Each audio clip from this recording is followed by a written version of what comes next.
Hi guys, welcome back to my channel, and today we are going to show you the perfect ASUS AImesh network pairing. Honestly, this set is my favorite setup up to this day.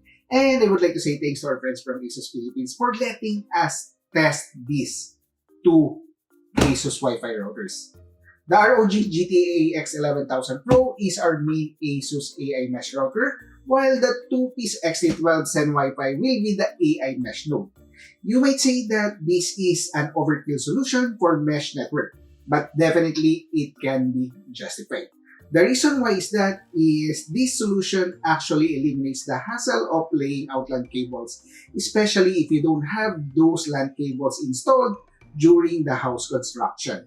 And guys, I'm really amazed with the triband capability of these ASUS Wi-Fi routers. It is just like having a LAN cable as a backhaul, but let me show you on how actually it performs with the speed test.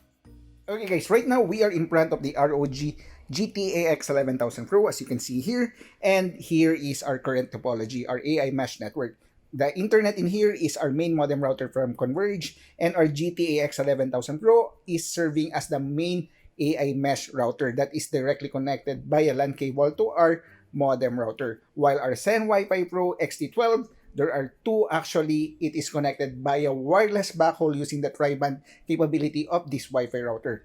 They are directly connected to the main AImesh router. And now, let us try to test our speed test here on the second floor with the Rapture GT-AX11000 Pro. Okay, let's try to move here maybe on this room. As you can see, it's on the other side. And we're going to do a speed test.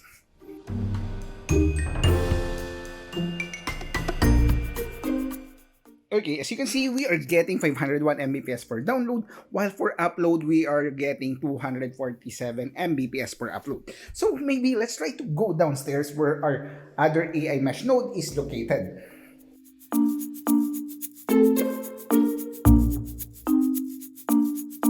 Okay guys, here is our second AImesh node.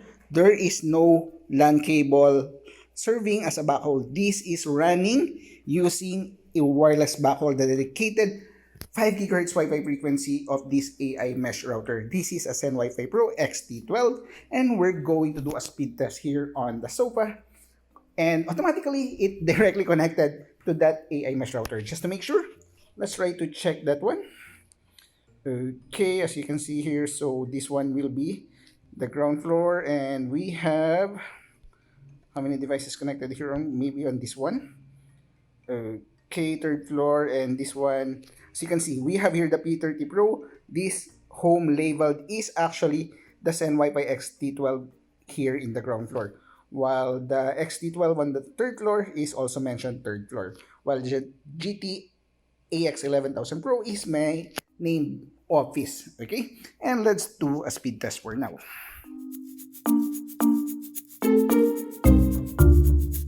Okay guys, as you can see, we are having 462 Mbps for download, while for upload, we are getting 387 Mbps. So maybe let's go to the third floor, where is our third AImesh node, the XT12 is located.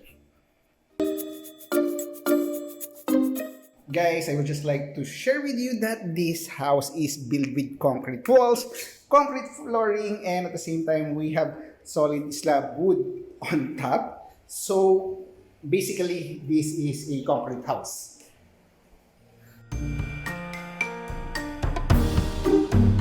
I'd like to show you again.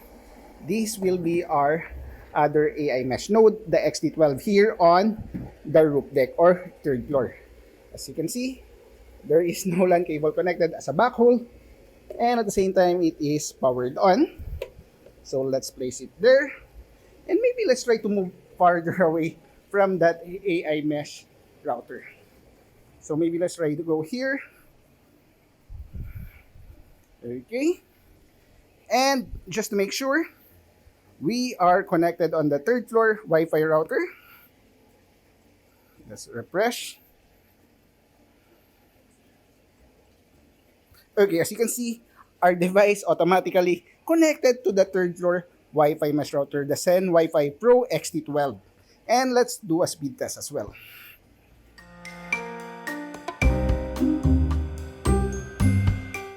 And guys, that was really something. We are still able to have more than 400 Mbps of download and 425 Mbps per upload. Okay, and that was actually great. Okay, that test is definitely good, and I will be able to fully utilize my internet speed subscription plan in all floors or all locations. And you might be worried that those results are nothing. They would just show you the maximum internet bandwidth on those locations. And your gaming would not that be smooth because you're using a wireless backhaul. Guys, it is not just an ordinary backhaul, but instead it is using that third band as a dedicated backhaul for its AImesh network. And maybe let's try to check the performance on gaming. Okay guys, right now we are here on the roof deck and we are connected to the ROG AX11000 5 GHz Wi-Fi frequency, and this is it. And as you can see, there is still no LAN cable connected, and we are connected to it with the 5 GHz Wi-Fi frequency, and it is connected directly to our main AImesh router, which is the ROG AX11000 Pro on the second floor. And we are getting as low as 9 latency, 8, 11, yes, single to double digit, less than 15 latency, and this is actually a great gaming experience, as I can say. Okay guys, and right now we are on the ground floor. As you can see, we are connected to this ASUS router, and guys, sorry for that one. I was in the middle of a fight, but definitely we won. And just to show you again, this does not have any LAN cable connected, so it's connected directly to our modem or our ASUS ROG AX11000 Pro on the second floor wirelessly using the triband capability of that Wi-Fi router, and we're getting as low as 9, 8, 10 milliseconds, 11 milliseconds latency for this area, and that is actually a good performance, a good gaming experience, even though our AImesh node is connected wirelessly to the main AImesh router.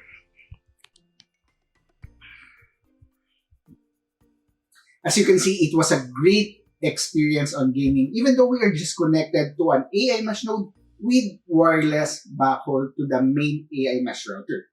And you might say, what happens if one of the nodes is not connected directly on the main AImesh node or AImesh router, but connected on just another node that is directly connected to the main AImesh router?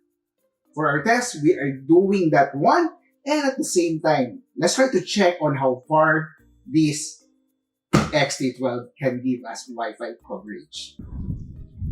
Okay guys, right now we are connected to the ROG AX11000 5 GHz Wi-Fi frequency, and our current topology is here. We have here the internet, which is our modem router that is located in the house, and our GT-AX11000 Pro, our main AImesh node router, is also located at the house, which is located on the second floor. While the one connected to it are the Zenwifi XT12, which are nodes that we have already configured. Okay, our first node, which is the one that, as you can see here, Zenwifi Pro XT12, that has a Wi-Fi icon. That one is directly connected to our main AImesh router node, the GT-AX11000 Pro. While our second Zenwifi XT12, which has a pencil icon, as you can see, it's connected to the Zenwifi Pro XT12, which has a Wi-Fi icon. These are all connected by a wireless backhaul using the 5 GHz Wi-Fi frequency, and currently we are around 120 to 140 meters range from our Zenwifi Pro XT12 AImesh node. And of course, we are still having a connection on this area, and let's do a speed test. Okay, just to make sure our data, let's turn it up. So we are connected to the Wi-Fi network.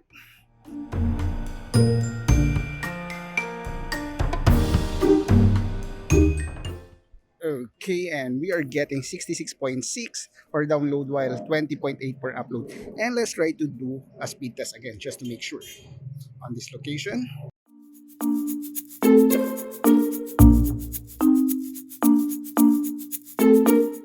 Okay, as you can see, we are having 72.6 while 27 for upload, 72 for download. And let me show you on how far is 120 to 140 meters range is.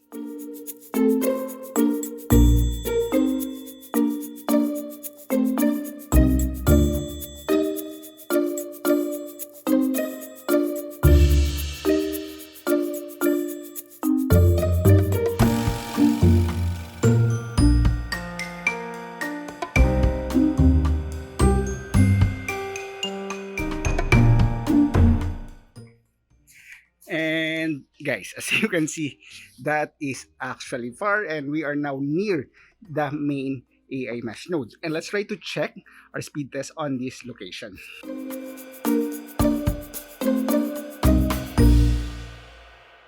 As you can see, we are getting 328 Mbps per download while 233 Mbps per upload. This is just in front of the node where we are currently connected.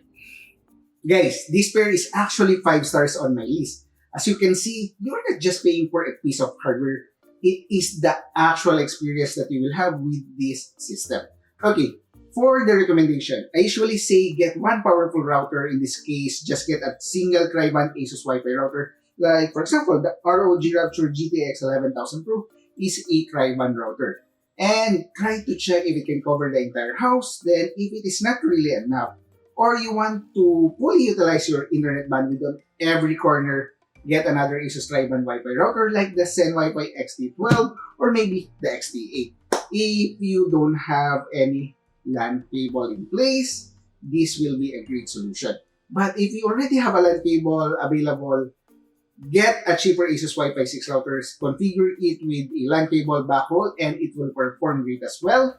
And lastly, ASUS AImesh Wi-Fi routers are great in terms of creating mesh network. You can get any ASUS AImesh router, just add it to your mesh network, regardless of the series. Like, for example, on this picture, we have here the ROG Rapture AX11000 Pro as the main node, and we have the 2XT12. And at the same time, we have an older version of the AC59U B2 AImesh router, and it was able to connect to the AImesh network as well. And if you want to watch the configuration or the actual performance of each individual Wi-Fi routers, you can check it on my YouTube channel as well.